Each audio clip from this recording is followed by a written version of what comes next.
రాజులకు రాజు ప్రభులకు ప్రభు అయిన యేసుక్రీస్తు నామంన మీకు శుభములు. ఈరోజు దేవుడు మనకు అనుగ్రహించినటువంటి వాగ్దానము కీర్తనల గ్రంథము 94వ అధ్యాయము 19వ వచనము. నా అంతరంగమందు విచారములు హెచ్చగా నీ గొప్ప ఆదరణ నా ప్రాణమునకు నెమ్మది కలుగజేయుచున్నది. ప్రియులారా, ఈ వాగ్దానాన్ని మనం గమనించినట్లయితే ప్రతి ఒక్కరి అంతరంగములో అంటే హృదయంలో విచారములు కలగటము అనేది సర్వసాధారణం. మనకు అనేక రకములైనటువంటి విచారములు ప్రతిరోజు కూడా కలుగుతూ ఉంటాయి. మనం అనుకున్నది జరగనప్పుడు, మనకు కావలసినది సమృద్ధిగా మనకు లభించనప్పుడు మనకు విచారము కలుగుతుంది. అయ్యో, ఇప్పుడు దీని పరిస్థితి ఏంటి, నేను ఎలాగ దీనిని కొనసాగించాలి, ఎలాగ చేయాలి, నేను నా యొక్క కుటుంబం యొక్క పరిస్థితి ఏమిటి, ఈ రీతిగా మన యొక్క అంతరంగంలో అనేకమైనటువంటి విచారములు కలుగుతూ ఉంటాయి.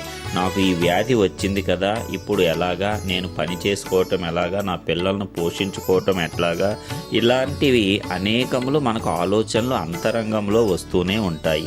ఎప్పుడైతే మనకు అంతరంగంలో అలాంటి విచారములు హెచ్చుగా వచ్చి మన మనసు భారభరితంగా అయిపోయినప్పుడు మనకు ఆదరణ కలిగించేవాడు దేవుడు మాత్రమే. దేవుడిచ్చేటువంటి ఆదరణ మన ప్రాణమునకు నెమ్మది కలుగజేస్తుందంట. ఎందుకంటే మనిషి తన యొక్క కష్టాల వల్ల, బాధల వల్ల, శ్రమల వల్ల ప్రాణము విసిగిపోయే స్థితికి చేరుకుంటాడు. అందుకే లోకంలో అంటూ ఉంటారు కదా, ప్రాణం విసిగిపోయింది అని. ఆ రీతిగానే కష్టాలు, శ్రమలు, దుఃఖాలు, బాధలు తట్టుకోలేనంత వచ్చినప్పుడు మనిషికి వచ్చేటువంటి భావన అదే, ప్రాణము విసిగిపోతుంది, ఇక వీటిని నేను తట్టుకోలేను, ఇక వీటి నుంచి నేను బయటకు రాలేను, వీటిని ఇక ఎన్నడూ జయించలేను, వీటితోనే నా అంతం అయిపోతుంది అనేటువంటి స్థితిలోనికి మనమందరము ఏదో ఒక సందర్భంలో వెళ్ళటము సర్వసాధారణమే.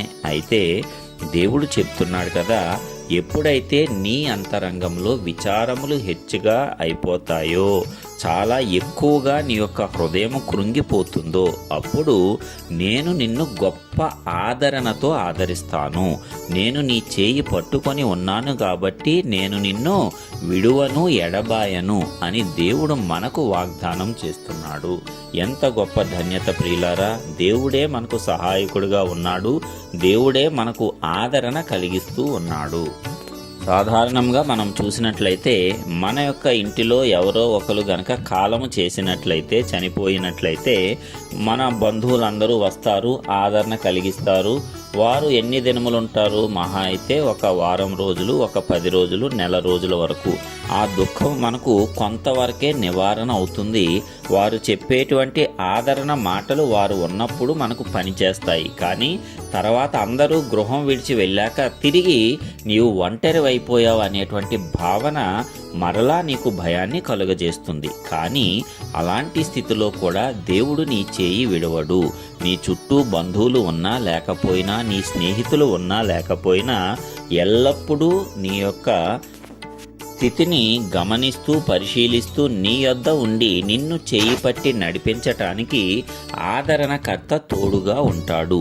ఆ విషయాన్ని ప్రతి ఒక్కరూ జ్ఞాపకం చేసుకోవాలి. ఎందుకంటే దేవుడిచ్చేటువంటి ఆదరణ మాత్రమే మన ప్రాణములకు నెమ్మది కలుగజేస్తుంది తప్పిస్తే మనుషులు ఇచ్చేటువంటి ఆదరణ తాత్కాలిక ఉపశమనం మాత్రమే కలుగజేస్తుంది. కానీ మన దేవుడు ఇచ్చేటువంటి గొప్ప ఆదరణ మన యొక్క ప్రాణములకు నెమ్మది కలుగజేస్తుంది. ఎలాంటి భయంకరమైన పరిస్థితి అయినా, ఎలాంటి కృంగిపోయిన స్థితి అయినా దానిలో నుంచి దేవుడు మనలను బయటకు తీసుకొని వస్తాడు.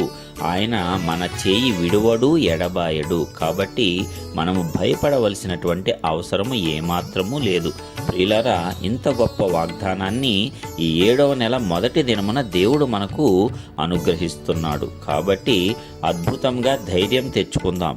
ఏవైతే శ్రమలు మనలో అంతరంగములో విచారములు కలిగించాయో, హెచ్చైనటువంటి కృంగుబాటును కలుగజేశాయో, వాటన్నిటి నుంచి ఈ దినము నుంచే దేవుడు మనకు ఆదరణ కలుగజేస్తూ ఉన్నాడు. నూతనమైన ప్రారంభాలు మనకు అనుగ్రహించి మనము ఆ సమస్యలన్నిటినీ జయించటానికి నూతన ద్వారాలు తెరిచి ఆ సామర్థ్యాన్ని కూడా మనకు అనుగ్రహిస్తున్నాడు. వాగ్దానం మీద నమ్మకం ఉంచుకుందాము, వాగ్దానం ఎత్తిపట్టి ప్రార్థన చేద్దాము. తప్పనిసరిగా ఈ వాగ్దానము మనందరి జీవితంలో నెరవేరి తీరుతుంది. ఎందుకంటే వాగ్దానము చేసిన వాడు నమ్మదగినటువంటి దేవుడు, ఆయనకు అసాధ్యమైనది ఏదీ లేదు. కాబట్టి నీ పరిస్థితిని నా పరిస్థితిని తారుమారు చేసి గొప్ప ఆదరణ మనకు కలిగిస్తాడు. కాబట్టి ప్రియులారా, మనమందరము కూడా ఈ గొప్ప ఆదరణ పొందుకోవాలి. చిన్న ప్రార్థన చేసుకుందాం. మహోన్నతుడు, కృపా సత్య సంపూర్ణుడైన మా ప్రియ పరలోకపు తండ్రి, నీ ఘనమైన నామానికి వందనములు చెల్లించుకొంచున్నాం. నీ కృప చొప్పున ఈ గడిచినటువంటి 6 మాసములు మమ్మల్ని కాపాడి భద్రపరిచావు. ఇదిగో తండ్రి, ఈ యొక్క నూతన నెల మొదటి దినమున నీ పాద సన్నిధిలో మేమందరము నిలిచి ఉండగా నీ గొప్ప ఆదరణతో మమ్మల్ని ఆదరిస్తానని వాక్యాన్ని మాకు అనుగ్రహించావు. ఈ వాక్యమే మాకు గొప్ప ఆదరణ కలుగజేస్తుంది. నీవు మమ్మల్ని ఎన్నడూ విడువని ఎడబాయని దేవుడవు, మా చుట్టూ ఎల్లప్పుడూ ఆవరించి ఉన్న దేవుడవు. కాబట్టి మా అంతరంగములలో ఏవైతే విచారములు హెచ్చైపోయినాయో వాటన్నిటినీ కూడా ఈ దినమున నీవు తొలగించండి.